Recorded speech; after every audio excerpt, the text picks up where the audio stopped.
What's going on, everyone? Today we are talking all things about the 2025 Green Bay Packers, including if Josh Jacobs' 2024 workhorse role was real or maybe a fugazi, if Tucker Kraft is the late-round tight end you should be targeting in drafts, if Jordan Love is a good or a great fantasy quarterback, and if we will ever see a true number one wide receiver emerge in this ever-crowded pass catcher room. So joining me today to answer all of these questions and more, we have none other than Fantasy Life Director of Analytics, Dwain "The Rock" McFarland. And Dwain, going to kick things off with the running back in question. It is Mr. Josh Jacobs, who had a great season last year. Again, I know Saquon and Derrick Henry are getting a lot of the shine as guys who moved to a new team and reinventing themselves, but Josh Jacobs and everything he was able to do on his way to a top 10 fantasy season really was special in his own right. That said, he did run pretty pure in terms of injuries to the other backs on the roster. A.J. Dillon missed the entire season with a neck injury, and we had third-round pick Marshawn Lloyd suffer really one various lower body injury after another,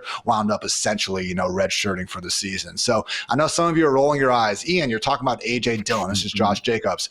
A.J. Dillon had 200-plus touches in each of the past 3 seasons when Aaron Jones was there. And again, it is a situation where I am old enough to remember, Dwain, the years when Matt LaFleur actually divided touches up pretty evenly between Derrick Henry and none other than Dion Lewis. So again, no mistake about it. Josh Jacobs was the RB1 in Green Bay, but could you see the level, the extent of him being this true workhorse back going down if Marshawn Lloyd can finally stay a bit healthy? Yeah, so I'm going to go real galaxy brain on you here, Ian, and say that, yeah, look, last year it already happened. Considering how pure Josh Jacobs ran, as far as all the players that were hurt, Marshawn Lloyd and all these guys, he still only got 62% of the rushing attempts, right? And so whenever you look at that, typically a back like that, we would be thinking Joe Mixon. We'd be like, man, this guy's getting 70% of the carries. Every year we get like a couple of these outliers that are getting into that 70% range.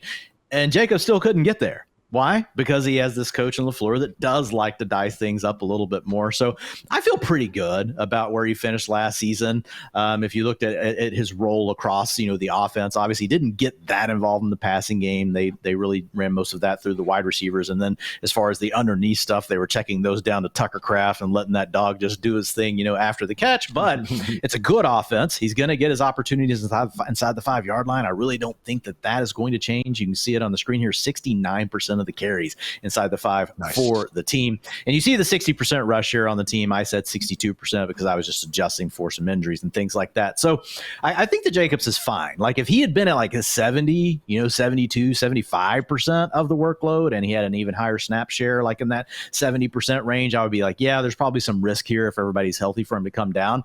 But I kind of think that was already, baked in. Like they still got these other guys involved just enough, and they never fully gave this workload over to him. Having said all that, to your point, Josh Jacobs still had a really good year. Got to play probably in the best offense that he's ever played in, and we saw his second best fantasy season, 17.6 fantasy points per game versus 19.4 in a PPR, which is what we saw with the Raiders in 2022. So I feel pretty good about Jacobs. I mean, we're talking about a guy that's going to be 27 and a half years old when the season starts, so he's still sitting in that prime bucket.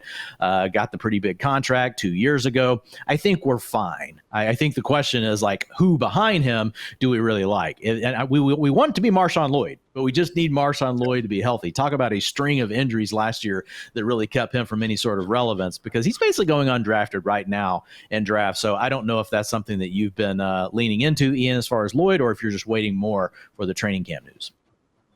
I've drafted quite a bit of Marshawn Lloyd lately because it's just tough to find guys over there. You have Miles Sanders, Will Shipley. Okay, there are a couple names where you think that, hey, maybe these guys will be the certain RB2s. But again, it does get bleak in a hurry. And Lloyd, I do think, is at least going to have the opportunity to take that job from Emmanuel Wilson, which, again, if he is healthy, we are talking about a guy who was once comped to Duke freaking Johnson, Dwain. So how could I not be in on Marshawn Lloyd at that cost? But I do think with Jacobs, again, really being someone that you're going to have to use a round 2, maybe round 3 pick on, it does, just deserve wondering, hey, should we be doing this? And I think the answer is yes. And honestly, I'm surprised to see him not finishing, but having an ADP behind Bucky Irving and even arguably behind Jonathan Taylor. So with Jacobs, I mean, why are people drafting Bucky Irving over him, Dwain? Because for my money's worth and my thought, I feel like guys like Rashad White and Sean Tucker are way bigger threats to Bucky's workload compared to Jacobs, who, okay, fine, maybe wasn't quite as efficient as Bucky last year, year, but I don't think Bucky's in a different stratosphere in terms of his real life talent or anything like that.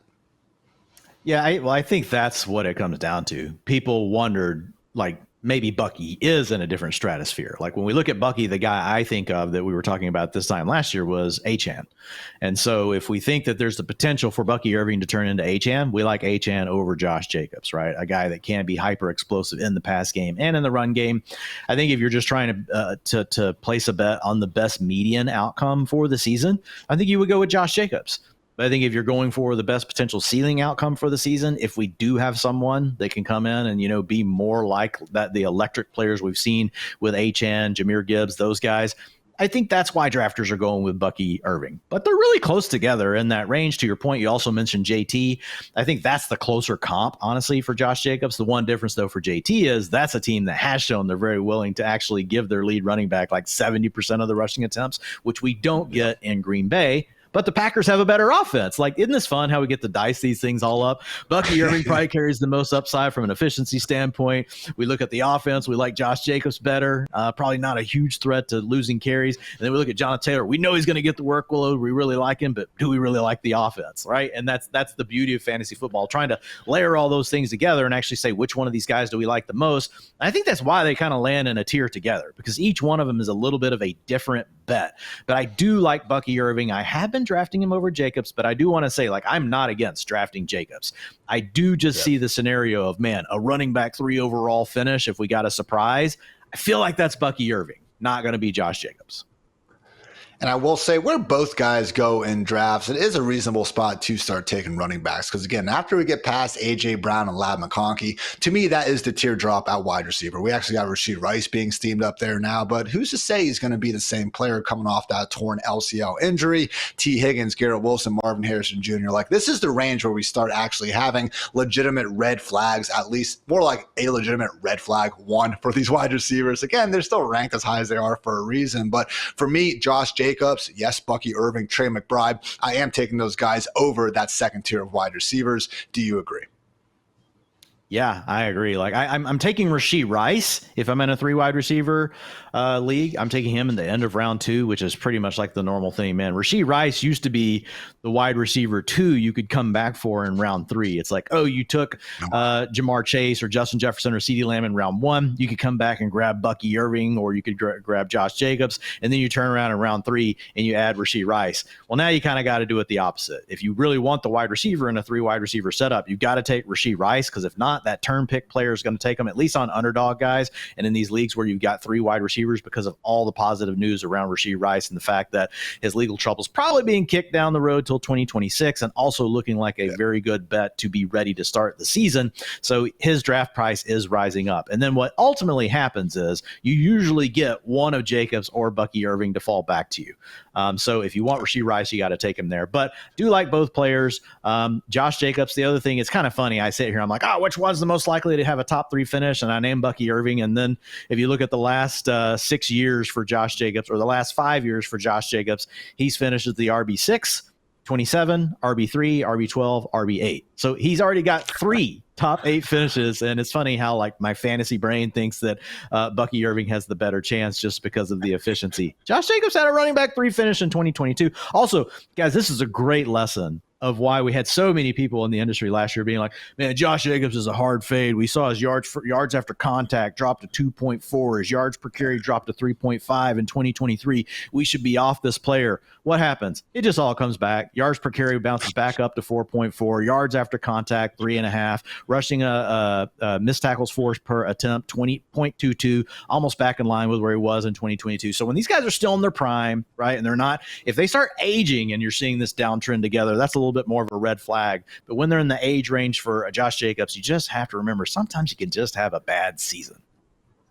And sometimes you just got to look at the numbers. That's fine, digest them. But then ask the question, Dwain, what do your eyes say? Okay, because I don't know about you, but I've been watching Josh Jacobs since he got into the league, and that man has always looked like one of the better players in the league with the football in his hands. That's what we saw last year in the best offensive environment of his career. So feeling good about Josh Jacobs, however, maybe not feeling quite as good about all these wide receivers. We're about to break down Matthew Golden and company. First, though, a quick word from our friends over at Bud Light.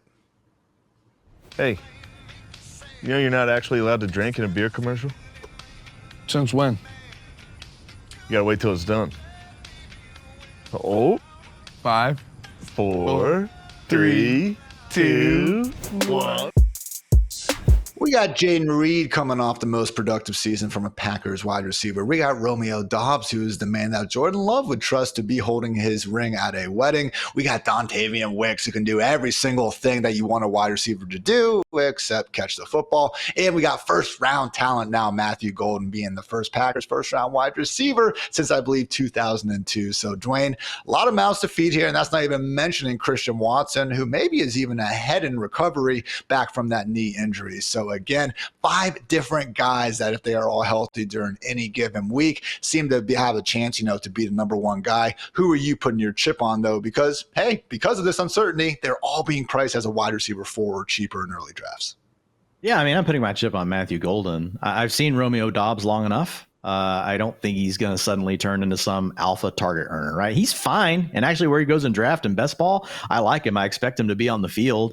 If you look at what we have with Jaden Reed, I think you could make an argument for him, but targets per route run, yards per route run, some of those things weren't as good last year as what we saw in his rookie year. Got off to that really hot start, but wasn't able to close that out. And still a player that for whatever reason, they want to take him off the field when they're not in 3 wide receiver sets. That could change if that were to change and we had Jaden Reed out there in the 2 wide receiver sets, because this is a team that likes to use a fullback. This is a team willing to use 2 tight ends. They like to run a lot of these heavy set type of things with LaFleur. We need the player that can be on the field in the 2 wide receiver sets. So that really pushes me towards Matthew Golden. He had an 81 rating in the rookie supermodel. Ian, if you go back and you look at the comps over the first 3 years of their career, these are the hit rates. So the percentage of time they got to a finish like this, top 12 wide receiver within their first 3 years, 12% of the time for guys that graded out similar to Matthew Golden. I know you're saying, oh, that's not great, but still 1 in 10.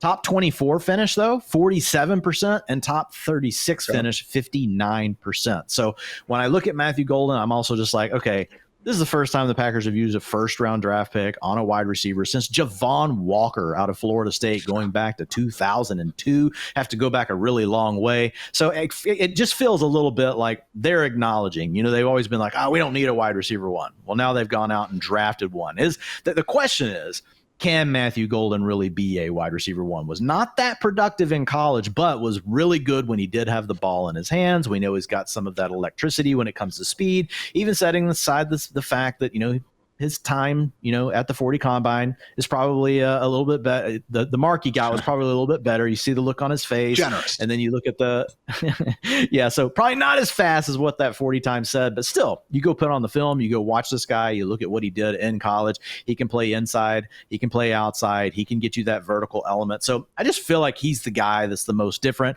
Christian Watson, I was a little surprised when I saw, those reports, Ian, because this is a guy that we thought would probably miss 11 to 12 weeks.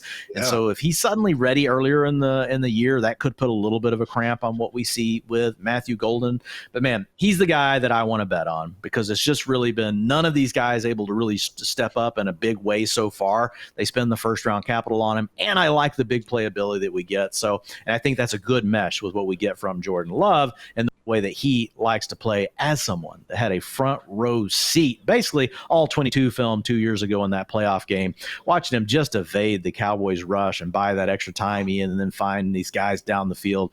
Jordan Love could be a really good match with Mr. Matthew Golden and what he brings to the table. Currently going as a wide receiver 42. And I just think, honestly, the fact that you have a first-round receiver with a good profile, I don't think everyone was sitting there saying, oh, this is such a massive reach. Matthew Golden, first-round wide receiver. He's going the wide receiver 4 bucket in a passing game that we do believe has some semblance of upside. Yeah, I would say just, again, that alone should tell you that's a reasonable pick. What do you make of Jaden Reed, though, Dwain? Because, man, without looking, how many targets do you think that Jaden Reed had last year? 110, 105, 75 in 17 games. It's one of the most shocking things I've come across this offseason. And they really stopped, in the midseason, giving him all this rush attempts. I mean, he was making a lot out of those, actually just became the first wide receiver without the last name Samuel, shout out Debo and Curtis, to lead the position in rushing yards since 2018. So I really like the player, man. I do think that there's a chance that he is the most talented wide receiver in Green Bay so far. But, man, 75 targets in 17 games last season, and then you use a first-round round pick on the position. It's just tough for me to figure out a better upside, case, I guess, for Reed moving forward. So again, we saw the first half of last year, he was a legit, I think, wide receiver one in terms of what he was producing, really fell back to earth hard in the second half. So again, Matthew Golden, that's where you're putting your chip on. But Jaden Reed at the same price point, are you willing to maybe mix in some exposure there as well? I am mixing him in because he would be my second bet at the wide receiver position. Like, he's at least shown, some signs. We're going into year 3. We've talked about a little bit about the way the breakouts work. So if we think about it, 24% of the top 12 wide receivers going back to 2011, right, looking across all those seasons, come from guys that were not there before, right? And 20% of those have been rookies, which is Matthew Golden. And then we've had another 24% come from the year 3 guys, which is the bucket that Jaden Reed fits into. So he has done enough to this point in his career that I think that we've got to, consider him as well. They go really close to each other in these underdog drafts right now. One other thing I will say, like the way these game scripts ran last year, and then the fact that Malik Willis had to step in and play some of these games, right? Yeah. And he's out there, scrambling and a lot of design runs and things like that. The team pass play rate was 51% last year. And the 2 years before, 59 and 61%. Over the 3 years when they've had Jordan Love on the field, they've had a pass rate of 58%. So that 51% is not happening again. Game scripts, everything just worked out perfectly. So we're going to see more pass plays. That's not going to change Jordan. That's not going to change Jaden Reed from being a 75 target player to 115. Like, that won't be enough. They will also have to play him in 2 wide receiver sets. So I think there's a couple things we still got to get over the hump here with, but I do think we'll see more pass plays overall this year from the Packers. Also, just Jordan Love being healthier would be a good thing as well.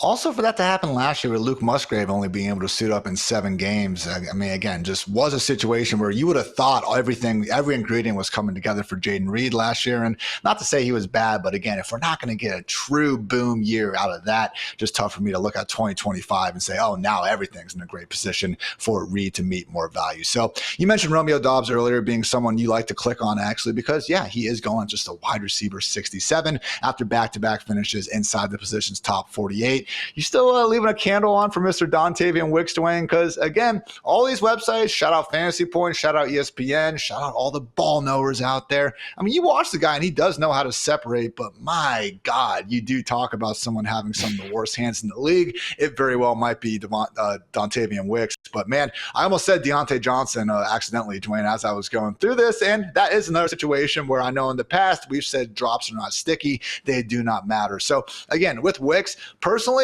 I'd be a lot more willing to buy in if we hadn't seen them seemingly just draft his exact replacement in the former Matthew Golden. But that said, this dude is free at the end of drafts. And, if we are looking round 18, round 19, round 20 picks, I want to use it on someone who has at least one potentially elite trait. And you got to give Wicks credit. The guy knows how to get open.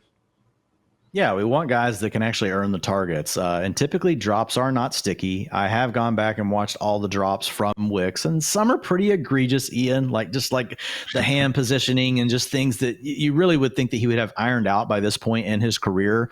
So, I mean, obviously, there are outliers to these situations. And so what matters is, does the coaching staff, do they continue to have confidence in Wicks? And to your point, drafting Matthew Golden, that makes the room just that much more crowded. I will say this, very last round, I do think the upside is there. That's the kind of profile you want. I'll say this, in a managed league, I'm more likely to draft Dontavian Wicks because I know I can cut him if he's bad, but if he hits, he's big, than Doubs. I'm not drafting Doubs in a managed league. I'm drafting Romeo Doubs in best ball, where he's like my wide receiver 5 or 6, and you just hope that on the game where some of the guys you took earlier have a bad week or they're on bye, he's out there enough, right? And he gets enough routes that he can spike for 15 or 20 fantasy points. And you're just hoping he gives you a couple of games like that at the right time of the year when you need it. Versus Wicks, if things did run pure, he got the drop thing corrected, coaches remain confident, and things break his way, he could still be a guy that we look up and we're like, man, we're ranking him as a wide receiver 2 in fantasy.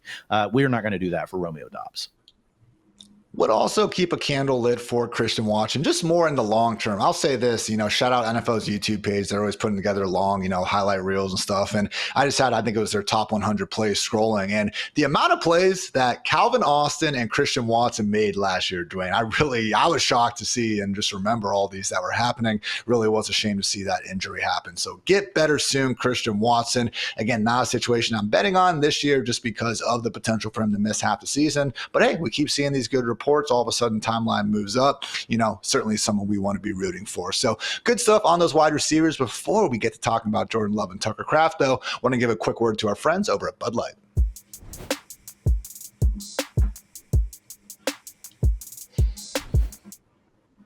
Okay, fantasy football fans, sure, the NFL season may be long over, but next season's action is already well underway. We're talking big trades, new signings, draft order shuffles, you name it, and all this preseason NFL action is easier to enjoy with the official beer of the NFL. So get Bud Light delivered today and enjoy every season projection, every player trade, every coaching change, and draft pick with the clean, crisp taste of Bud Light, the official beer of the NFL. Stock up now for the off season and enjoy Bud Light, easy to drink, easy to enjoy.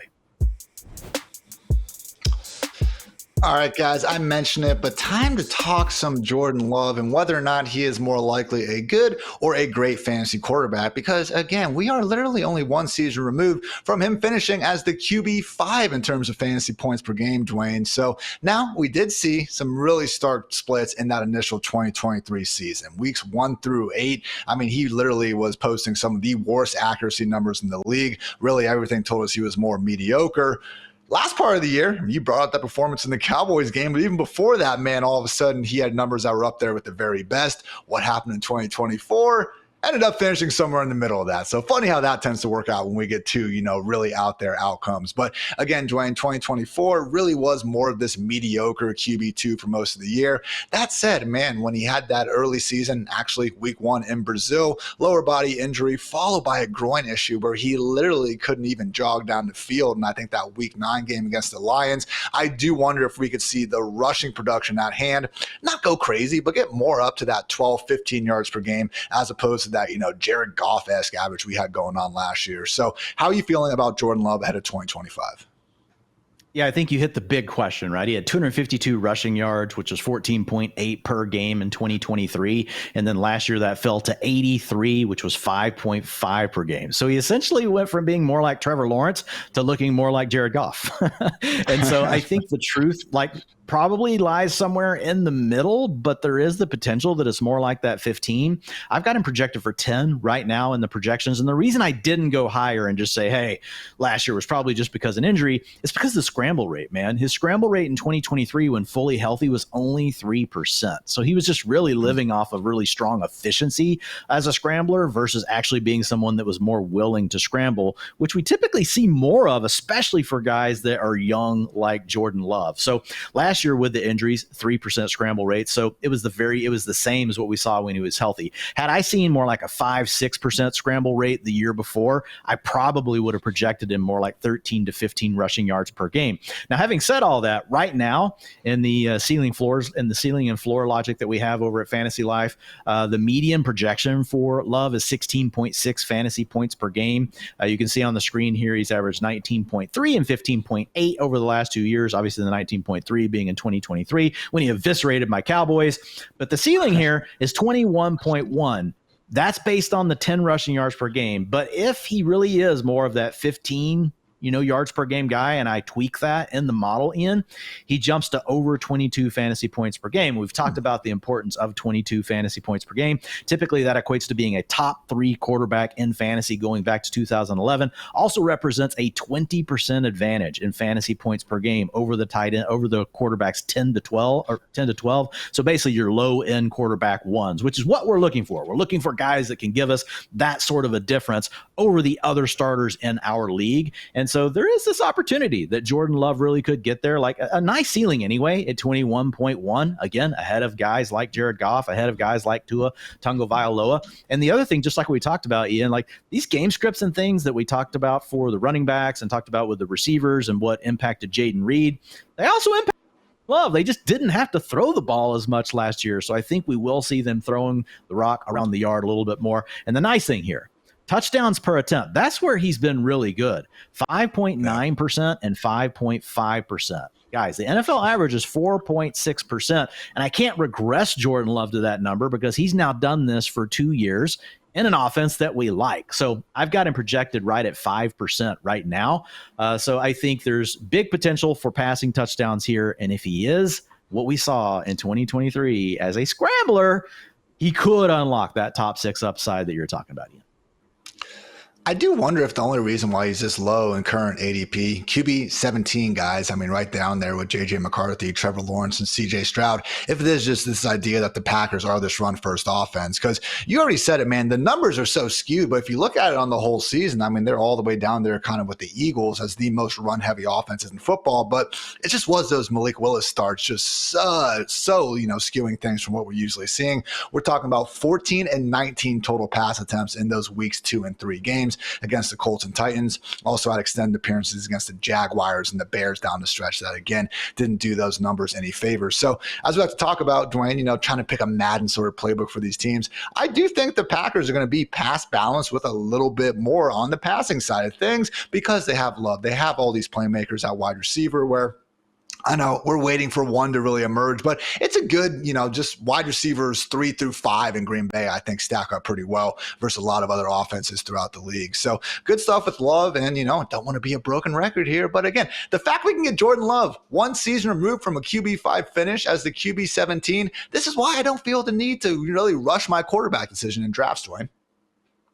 Yeah, so I think that we're going to see some regression, like positive regression, right, towards more passing plays for sure for the Packers. Nothing's for sure, but I would definitely lean towards it. I'm like you. If we're sitting here and we're picking the Madden playbook, we're about to play our matchup, it is going to be more of a pass balance to balanced offense, in my opinion. I think things just ran a very specific way, including the Malik Willis stuff, but also, again, the game scripts and the way they worked out in the favor for the Packers. There were just some games where they were salting things away. So I would expect them to be more middle of the pack, like whenever it really comes to that pass rate. I don't think they're going to suddenly turn into a pass-heavy team. We know LaFleur wants his passing game to really thrive more through efficiency versus just trying to be this massive passing volume kind of offense.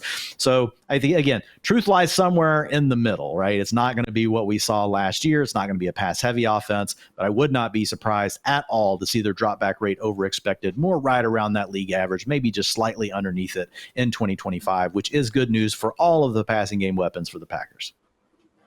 Last point, shout out Malik Willis. Actually came in last year and made some good things happen. I know, didn't exactly work out in Tennessee, but if you move the thresholds low enough, guys, Malik Willis was first in yards per attempt passing at 10.2 and third in yards per carry at 6.9. So I know it was freaking 2.5 games, more or less a sample size, but that's pretty cool. And hey, as someone with Jordan Love on multiple dynasty teams, I have been happy to save a late roster spot for Malik Willis. It is a situation where even if you don't fully believe in him, we have seen enough from Matt LaFleur to know that he's going to get a good offense, pretty much regardless of whoever is going to be under center. So good stuff on Jordan Love. But now, Dwain, let's end things with someone who, I think you rightfully pointed out had maybe some excess production come from being left alone on plays last year, talking about Packers tight end Tucker Kraft, but at the same time is a capital D dog out there and certainly one of the best tight ends in the league when it comes to creating things after the catch, albeit again, was the beneficiary of a lot of cool scheme stuff from LaFleur. So where do you fall on Tucker Kraft ahead of 2025, and has he been one of your favorite late round tight ends to attack in early drafts? Yeah, I really do like drafting him. Now, going back to last year, like the thing I was just calling out was just the yak was unsustainable, just because he's like he's Wan'Dale Robinson, but good, Ian. You talked about Wan'Dale Robinson, how you went back and you're like, man, I watched every single highlight of Wan'Dale Robinson looking for something good. And you're like, mostly it's like 3rd and 13, check it down to Wan'Dale, like 3 yards beyond the line of scrimmage, and he doesn't get a first down. The thing with Tucker Kraft was the same play was happening. It's 3rd and 13. The defense is obviously covering all the wide receivers down the field, and Love's like, I'll give it to Tucker Kraft. And Tucker Kraft's like, yeah, I'm just going to go get a first down. And he did this multiple times. So This is a guy that's got speed that's obviously deceptive for defenders for a man of his size. Also is pretty good at breaking that first tackle, Ian. So when you have those sort of things, even though he's this low ADOT player, that's not always necessarily bad for tight ends. Yeah, we would prefer guys that can really stretch the field and do other things as well. But this is a young player. Who's to say he doesn't develop that next gear to his game? When they drafted him, I think they thought of him as this type of player and Luke Musgrave as the guy that would stretch out the seams. Musgrave hasn't been able to stay healthy. So that's the real question, right? Is it going to be a rotation between those two guys? I really leaned into them seeing enough from Tucker Kraft last year, Ian. And then you add Golden as a guy that can still stretch the field and do some of the other things maybe you thought Musgrave was going to do before. I think he's going to get to play a lot. He comps really closely to guys like Jonnu Smith, Evan Ingram. So I wouldn't expect like huge touchdown upside. I think you're going to get some touchdown regression actually with Tucker Kraft, but I could certainly see the case where suddenly he gets a lot more targets. And the reason why is he did well with his opportunities last year. And the other part of it is what we've already talked about. There's no one else on the Packers that has truly stepped up to say, like, I'm an alpha freaking dog that's just going to take these targets. They've all just kind of said, I'll take 16.